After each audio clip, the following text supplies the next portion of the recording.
ഷെറൂരുടെ ദേശത്ത് നമുക്കിങ്ങനെ കൂടി വരുവാൻ തക്കണം. വലിയവനായ ദൈവം ഒരുക്കി തന്ന വിലയേറിയ സാവകാശത്തെ ഓർത്ത് നന്ദിയോട് സ്തോത്രം ചെയ്യുന്നു. ഈ പകൽക്കാലം ഇവിടെ ആയിരിക്കുന്ന ദേവദാസൻ കുടുംബം, ഇവിടെ കടന്നു വന്നിരിക്കുന്ന എല്ലാ ദൈവജനത്തിനും വീണ്ടും കടന്നു വരുന്ന യേശുക്രിസ്തുവിൻ്റെ നാമത്തിൽ നിസ്തുല്യമായ വന്ദനം അറിയിക്കുകയാണ്. നാം ഇങ്ങനെ കൂടി വന്നിരിക്കുന്നത് ഈ ദേശത്ത് ഈ ചർച്ച് ആരംഭിച്ചിട്ട് ഒരു വർഷമായതിൻ്റെ അനുബന്ധിച്ചുള്ള ഒരു സന്തോഷമാണ് നമ്മൾ ഈ കൂടിവരവ് ഇടയാക്കി തീർന്നിരിക്കുന്നത്. കഴിഞ്ഞ 2024 ജൂൺ മാസം 7-ാം തീയതി വൈകിട്ട് ആരംഭിച്ച ഈ കൂട്ടായ്മ ഏകദേശം ഒരു വർഷം പിന്നിട്ട് ഒരു മാസം കൂടെ കഴിഞ്ഞിരിക്കുന്ന ഈ വേളയിൽ അനുഗ്രഹത്തോടെ നടത്തിയവനായ ദൈവത്തിന് നന്ദി കരേറ്റുകയാണ്. ഇത് മാനുഷികമായ കഴിവുകൊണ്ടോ ഒന്നുമല്ല. പൗലോസ് അപ്പോസ്തലൻ പറയുന്നത് പോലെ നടുന്നവനും നനയ്ക്കുന്നവനും ഏതുമില്ല. വളരുമാറാക്കുന്ന ദൈവത്തിന് സകല മഹത്വം കരയേറ്റേണ്ടത്. മാനുഷ്യമായ കഴിവുകൊണ്ട് നമുക്കൊന്നും ചെയ്യുവാൻ സാധ്യമല്ല. ഈ മരുഭൂമിയുടെ ദേശത്ത് അനേകർ ആഗ്രഹിച്ചിട്ടുണ്ട് ഇവിടെ ഒരു കൂട്ടായ്മ കൂടുവാൻ. എനിക്ക് തോന്നുന്നത് 2006 നജറാനിലുണ്ടായിരുന്ന ഒരു സണ്ണിച്ചാനുണ്ടായിരുന്നു, മരിച്ചുപോയി. അതേ ഇവിടെ ഒരു കമ്പനിയോടനുബന്ധിച്ച് ജോലിക്ക് ഈ ഷെറൂരുടെ ദേശത്തായിരിക്കുമ്പോൾ ഇവിടെ കൂട്ടായ്മ ഇല്ലാത്തത് കൊണ്ട് എല്ലാ വ്യാഴാഴ്ചയും ടാക്സിക്ക് നജറാന്റെ ദേശത്ത് കടന്നു വന്ന് ആരാധിച്ച് ശനിയാഴ്ച മടങ്ങിപ്പോവുമായിരുന്നു. എത്രത്തോളം ഒരു വാഞ്ചയോടായിരിക്കും ഈ ദേശത്തായിരുന്നത്. ഹല്ലേലൂയ, സ്തോത്രം. നാം തിരിഞ്ഞു നോക്കുമ്പോൾ അനേകരുടെ ആഗ്രഹവും പ്രാർത്ഥനയുമാണ് ഈ ഒരു കൂട്ടായ്മയുടെ ഇടയാക്കി തീർത്തത് നമുക്ക് പറയാൻ സാധിക്കും. പ്രാർത്ഥനയ്ക്ക് മറുപടി പെട്ടെന്നല്ല ലഭിക്കും. ചില പ്രാർത്ഥനയ്ക്ക് മറുപടി പെട്ടെന്ന് ലഭിക്കും, ചിലതിന് കാലതാമസമുണ്ട്.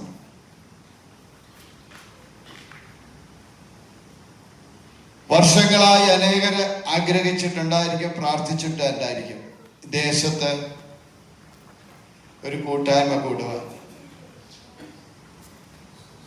എന്നാൽ സാഹചര്യങ്ങൾ പ്രതികൂലമായതുകൊണ്ടും പലവിധമായ വിഷയങ്ങളുടെ മധ്യത്തിലും ഇവിടെ കൂട്ടായ്മ മുന്നോട്ട് പോയിട്ടില്ല, അല്ലെങ്കിൽ തുടങ്ങുവാൻ സാധിച്ചിട്ടില്ല. പക്ഷെ അതിനൊക്കെ ഒരു സമയമുണ്ട്. ചൈനയിലെ ഒരു മുളയുണ്ട്, ബാമ്പു. അത് വിത്തിട്ട് കഴിഞ്ഞാൽ ഏകദേശം 5 വർഷത്തിന് ശേഷമാണ് അത് വളരാൻ തുടങ്ങുന്നത്. ഈ മരുഭൂമിയുടെ ദേശത്ത് ഈ വചനത്തിന്റെ വിത്ത് വർഷങ്ങളായിട്ട് ഇവിടെ കിടക്കുകയാണ്. അതിപ്പോഴാണ് വളരുവാൻ ഇടയായി തീർന്നത്. പലരും ആകെ ചിന്തിച്ചിട്ടുണ്ടായി, എന്തുകൊണ്ട് ഇവിടെ ഒരു കൂട്ടായ്മ ഇല്ല? അനേകരും ഇവിടെ ആരാധിക്കാൻ ആഗ്രഹമുള്ളവരുണ്ടല്ലോ, എന്തുകൊണ്ടൊരു കൂട്ടായ്മയില്ല? പക്ഷെ ദൈവം നിശ്ചയിച്ച സമയത്ത് മാത്രമേ അത് നടക്കുകയുള്ളൂ. മനുഷ്യമായ കരങ്ങളാൽ ആരംഭിച്ചാൽ തന്നെ അത് മുന്നോട്ട് പോകാൻ സാധ്യമല്ല. 127 സങ്കീർത്തനം പറയുന്നത്, യഹോവ വീട് പണിയാതിരുന്നാൽ പണിയുന്നവർ വൃഥാ അധ്വാനിക്കുക. യഹോവ പട്ടണം കാക്കാതിരുന്നാൽ കാവൽക്കാർ ഹല്ലേലൂയ, സ്തോത്രം. പണിയേണ്ടത് ദൈവമാണ്. പാസ്റ്ററിന് കഴിവില്ല എന്നിട്ടല്ല, അല്ലെങ്കിൽ സിസ്റ്ററിന് കഴിവില്ല എന്നിട്ടല്ല പറയുന്നത്. പക്ഷെ അതിന്റെ പുറകില് അത് പ്രവൃത്തിയായിട്ട് വരണമെങ്കിൽ ദൈവം പ്രവർത്തിച്ചെങ്കിൽ മാത്രമേ സാധിക്കത്തുള്ളൂ. മനുഷ്യന്റെ കഴിവുകൊണ്ട് അത് ഒരിക്കലും പൂർണ്ണതയിൽ എത്തുവാൻ സാധ്യമല്ല. ദൈവത്തിന്റെ കാര്യം അതിനു പിറകിൽ പ്രവർത്തിപ്പാൻ ഇടയായിത്തീർന്നു. ഇപ്പൊ പണിയേണ്ട ദൈവമായതുകൊണ്ട് ഇവിടെ വീണ വിത്ത് അതിങ്ങനെ ഭൂമി കിടക്കുകയായി. അതിപ്പോൾ വളരുവാൻ ഇടയായിത്തീർന്നു. അതിന്റെ വളർച്ച പൂർണ്ണമായിട്ടെന്ന് പറയാൻ സാധ്യമല്ല. അതിന്റെ ആരംഭ ദശയിലാണ്. ഇനിയും വളരേണ്ടതുണ്ട്.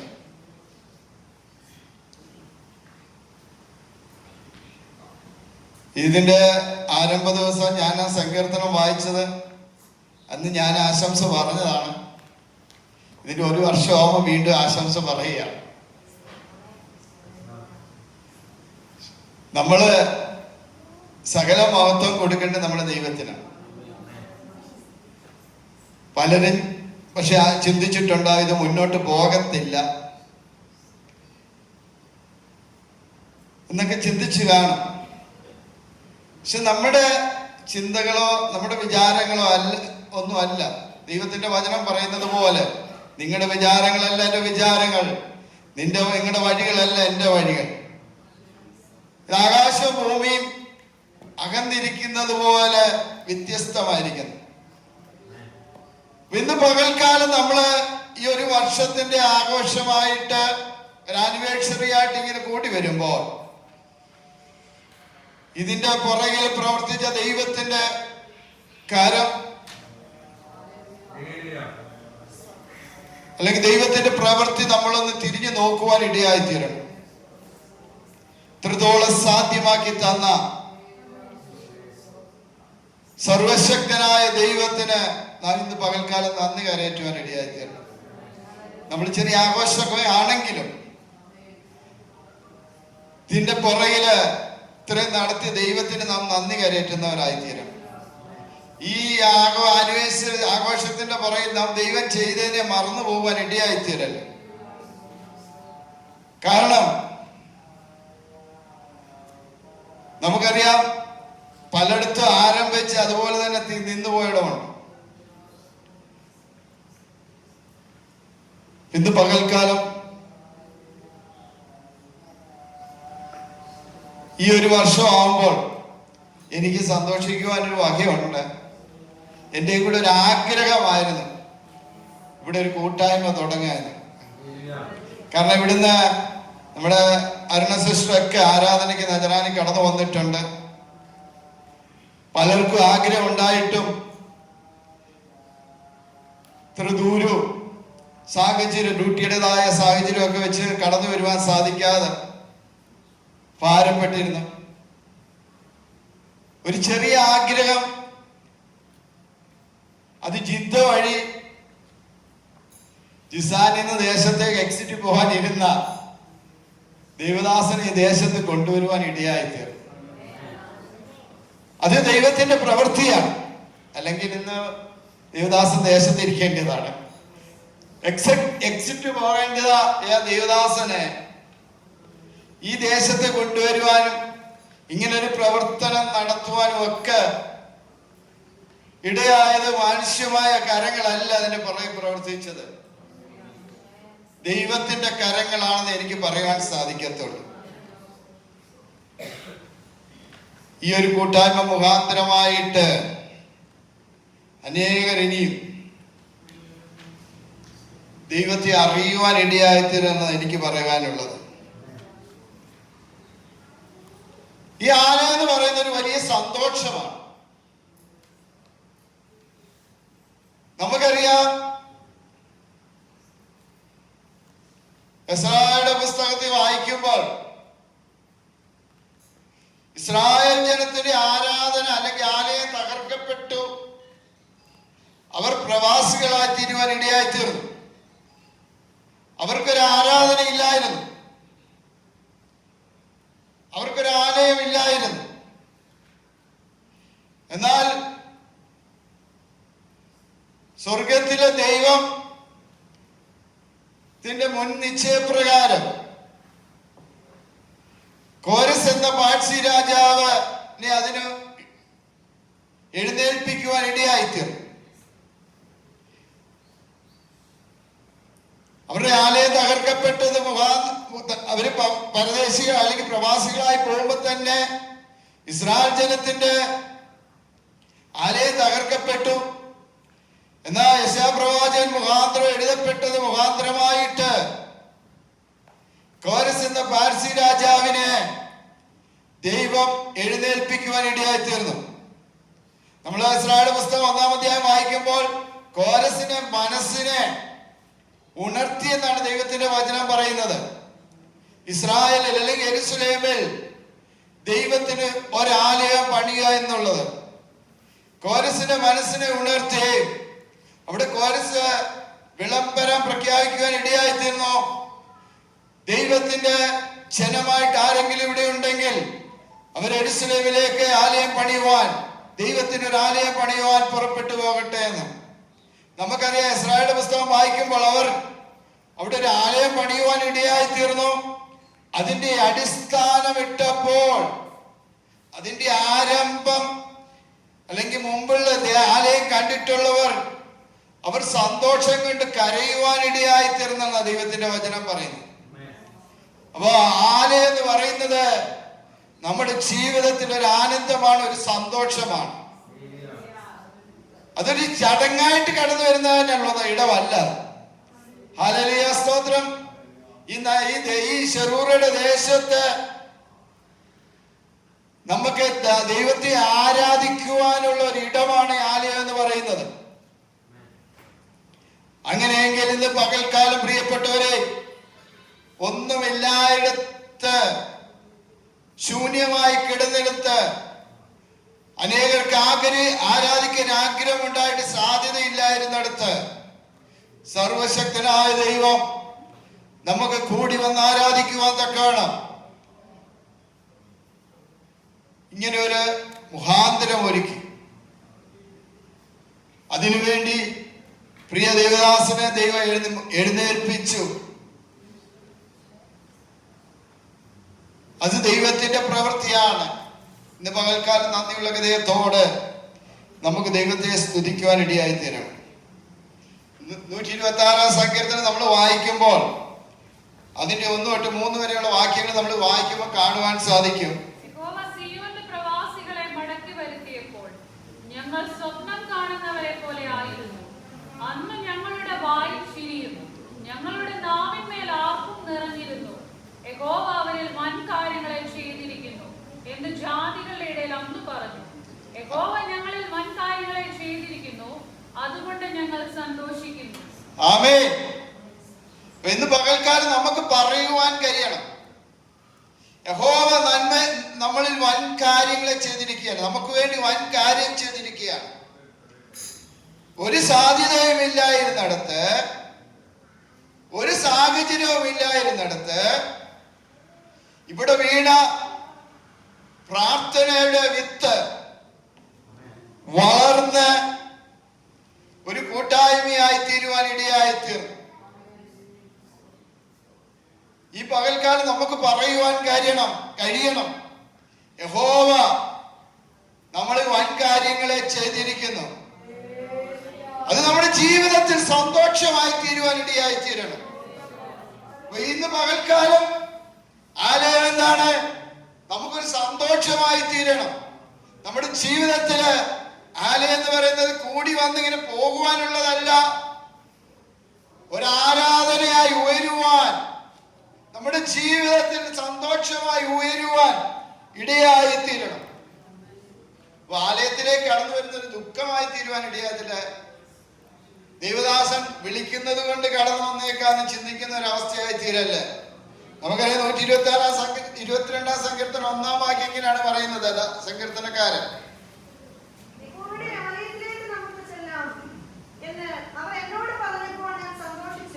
ആമേൻ.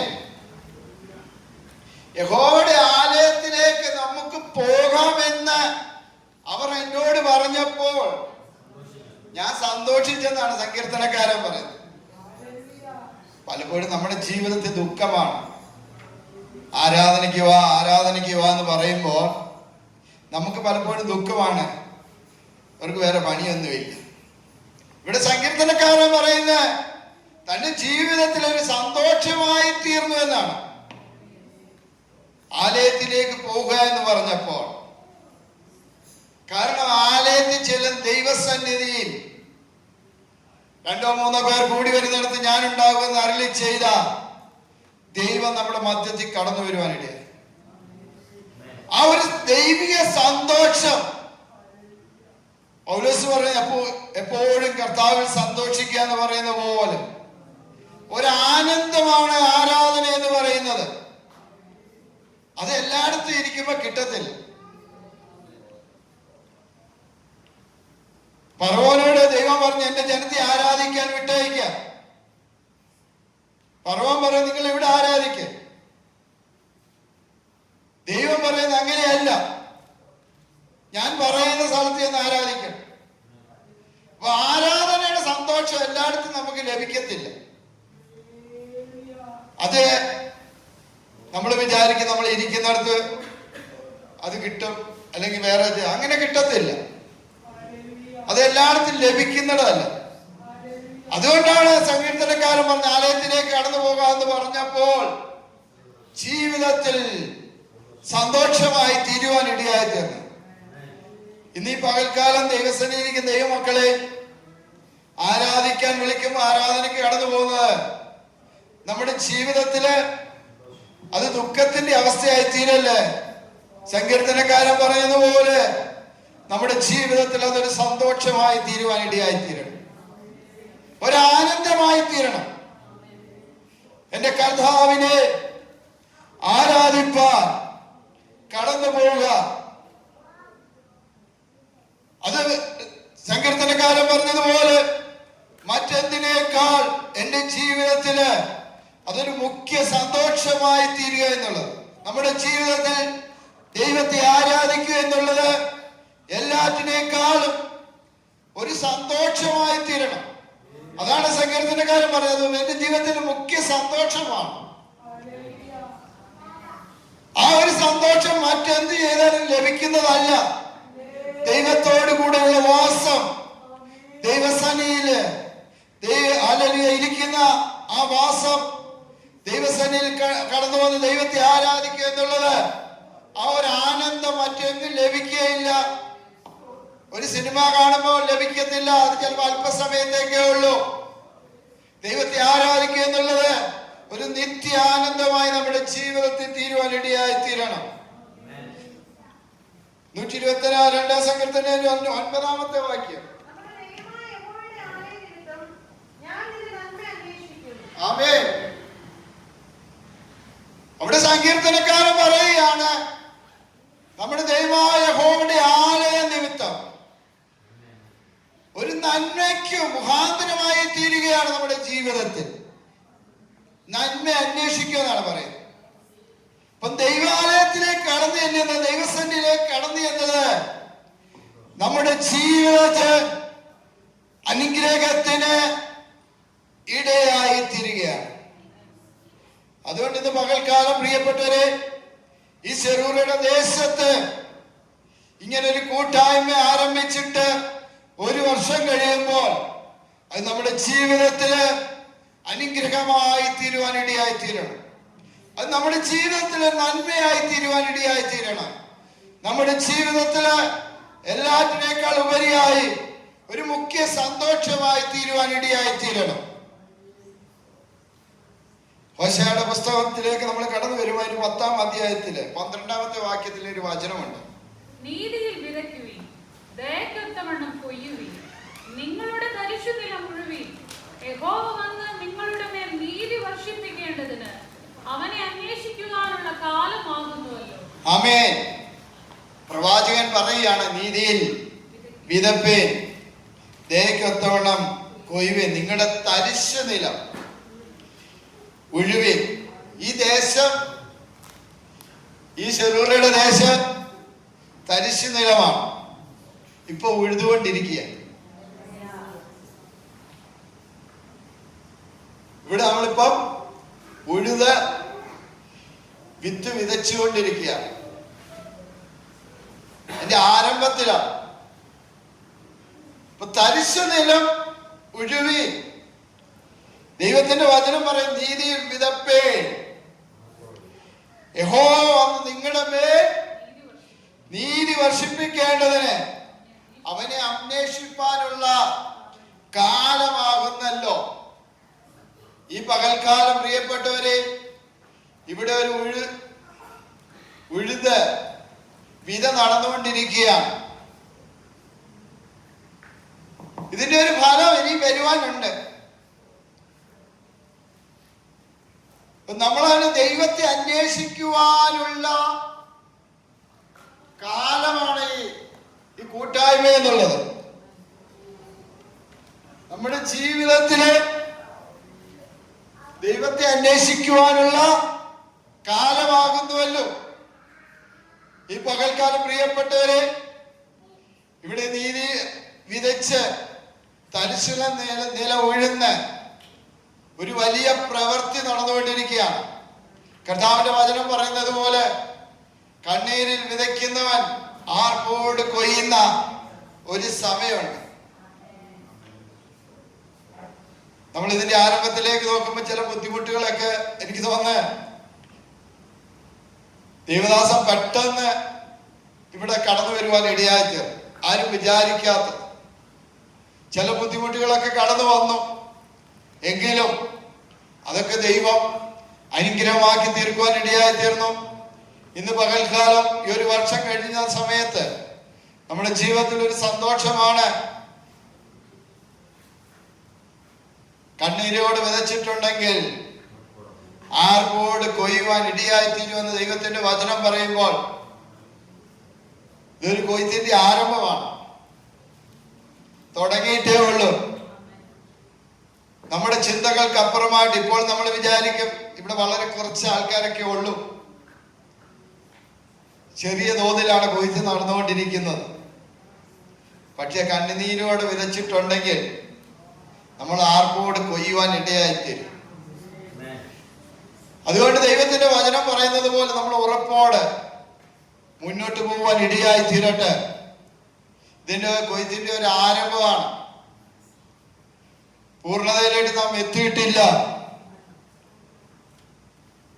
നമ്മൾ ദൈവത്തോട് ചേർന്നിരിക്കുന്നെങ്കിൽ വലിയൊരു പ്രവൃത്തി ഉണ്ടാകുവാൻ ഇടയായി. കർത്താവ് പറഞ്ഞു, എന്നെ പിരിഞ്ഞ് നിങ്ങൾക്കൊന്നും ചെയ്യുവാൻ കഴിയില്ല. അപ്പൊ കർത്താവ് നമ്മളോട് കൂടെ ഉണ്ടെങ്കിൽ വലിയ പ്രവൃത്തി, ഒരു വലിയ ഫലം ഇവിടെ കൊയ്യുവാൻ ഇടയായിത്തീരും. വലിയൊരു കൊയ്ത്തിന്റെ അനുഭവം നമ്മുടെ ജീവിതത്തില് നമുക്ക് ലഭിക്കുവാൻ ഇടയായിത്തീരും. യിരെമ്യാ പ്രവാചകന്റെ പുസ്തകം 4-ാം അധ്യായത്തിന്റെ 3-ാമത്തെ വാക്യം വായിക്കാം. യഹൂദാ പുരുഷന്മാരോടും യെരൂശലേമ്യരോടും യഹോവ ഇപ്രകാരം അരുളിച്ചെയ്യുന്നു, നിങ്ങൾ മുള്ളുകളുടെ ഇടയിൽ വിതയ്ക്കാത്ത തരിശുനിലം ഉഴുവീൻ. ആമേൻ. നിങ്ങൾ മുള്ളുകളുടെ ഇടയിൽ വിതയ്ക്കാതെ തരിശു നിലം, തരിശു നിലം എഴുതി അവിടെ വിത്ത് വിതച്ചാൽ ഫലം നിശ്ചയമായിട്ട് ലഭിക്കും. പ്രവാചകൻ പറയാം, നിങ്ങൾ മുള്ളുകളുടെ ഇടയിൽ ചെന്ന് വിതയ്ക്കാതെ തരിശു. ഇതൊരു തരിശു നിലമാണ്, മരുഭൂമിയുടെ അനുഭവം. ഇവിടെ പലരും ചിന്തിച്ചിട്ടുണ്ടാവും ഇവിടെ ഒന്നും ലഭിക്കത്തില്ല, ഈ മരുഭൂമിയിൽ എന്ത് ലഭിപ്പാൻ. പക്ഷെ നമ്മൾ ഒരു വിതച്ചാ മതി, ദൈവം പ്രവർത്തിക്കുവാൻ ഇടയായിത്തീരും. ഇന്ന് പകൽക്കാലം പ്രിയപ്പെട്ടവരെ, സഭാപ്രസംഗി 11:6 പറയുന്നത്, രാവിലെ നിന്റെ വിത്ത് വിതയ്ക്കാം, രാവിലെ നിന്റെ വിത്ത് വിതയ്ക്കാം, വൈകുന്നേരത്ത് നിന്റെ കൈ ഇളച്ചിരിക്കരുത്. ഇതോ അതോ ഏത് സഫലമാകുമെന്നും രണ്ടും ഒരുപോലെ നന്നായിരിക്കുമോ എന്നും നീ അറിയുന്നില്ലല്ലോ. ആമേൻ. കർത്താവിന്റെ വചനം പറയുന്നത്, രാവിലെ നിന്റെ വിത്ത് വിതയ്ക്കുക, വൈകുന്നേരം നിന്റെ കൈ ഇളച്ചിരിക്കരുത്, പ്രവർത്തിച്ചുകൊണ്ടിരിക്കുക. ഞാൻ ഒരു വാക്ക് ചുരുക്കിയാണ്. കഴിഞ്ഞ ഒരു വർഷക്കാലം ഈ ശെറൂരയുടെ ദേശത്ത്, മരുഭൂമിയുടെ ദേശത്ത്, ശൂന്യമായിരുന്ന ദേശത്ത് ആരാധന ഇവിടെ ഉയരുമോ എന്ന് ചിന്തിച്ചിരുന്നിടത്ത്, ഇതെങ്ങനെ സാധ്യമാകുമെന്ന് ചിന്തിച്ചിരുന്നിടത്ത് ദൈവത്തിന്റെ വലിയ പ്രവൃത്തി നമുക്ക് കാണുവാൻ സാധിച്ചു. നമ്മൾ പ്രതീക്ഷിക്കാത്തിടത്ത് ഇങ്ങനെ ഒരു കൂട്ടായ്മ ഇവിടെ ഉണ്ടാകുവാനിടയായി തീർന്നു. അതിന് ഇടയാക്കി ദൈവത്തിന് സർവ മഹത്വം അർപ്പിക്കുന്നു. ദൈവം തന്റെ ദാസനെ അതിനായി ഉപയോഗിച്ചു. ദേശത്ത് കടന്നു പോകാനിരുന്ന ദാസനെ ദൈവം വഴിതിരിച്ച് ഈ ഷെറൂരയുടെ ദേശത്ത് കൊണ്ടുവന്ന് ഇങ്ങനൊരു പ്രവൃത്തി ചെയ്യുവാൻ, അല്ലെങ്കിൽ ഒരു കൂട്ടായ്മ ആരംഭിപ്പാൻ ഇടയാക്കി തീർത്തു. ഇന്ന് പകൽക്കാലം ദൈവം അനുഗ്രഹിക്കട്ടെ എന്ന് എനിക്ക് പറയാനുള്ളൂ. ധാരാളമായിട്ട് ദൈവത്തിന്റെ പ്രവൃത്തി കാണുവാൻ ഇടയായി തീരട്ടെ. ഒരു വർഷം നടത്തിയ ദൈവം, ആരംഭം കുറിച്ച ദൈവം, ഇതുവരെ നടത്തിയ ദൈവം ഇനി ഈ സഭയെ, ഈ ദേശത്ത് വലിയ ഒരു പ്രവൃത്തിയിലേക്ക് നയിക്കുവാൻ ഇടയായി തീരട്ടെ. അനേകരെ കൂട്ടായ്മ മുഖാന്തരമായിട്ട് രക്ഷയുടെ സന്തോഷത്തിലേക്ക് കടന്നു വരുവാൻ ഇടയായി തീരട്ടെ. ഈ കൂട്ടായ്മ മുഖാന്തരമായിട്ട് അനേകരുടെ ദുഃഖങ്ങൾ അറുതി വരുത്തുവാൻ ഇടയായി തീരട്ടെ. നമ്മുടെ ഭാരങ്ങൾ ഇറക്കി വെക്കുവാനുള്ള ഒരു ഇടമായി ഈ ആലയത്തെ തീർക്കട്ടെ എന്ന് ആശംസിച്ചുകൊണ്ട് എനിക്ക് അവസരം തന്ന ദൈവദാസനോടും സഭയോടും നന്ദി പറഞ്ഞുകൊണ്ട് എൻ്റെ വാക്കുകളെ ചുരുക്കുകയാണ്. ദൈവം എല്ലാവരെയും ധാരാളമായി അനുഗ്രഹിക്കട്ടെ.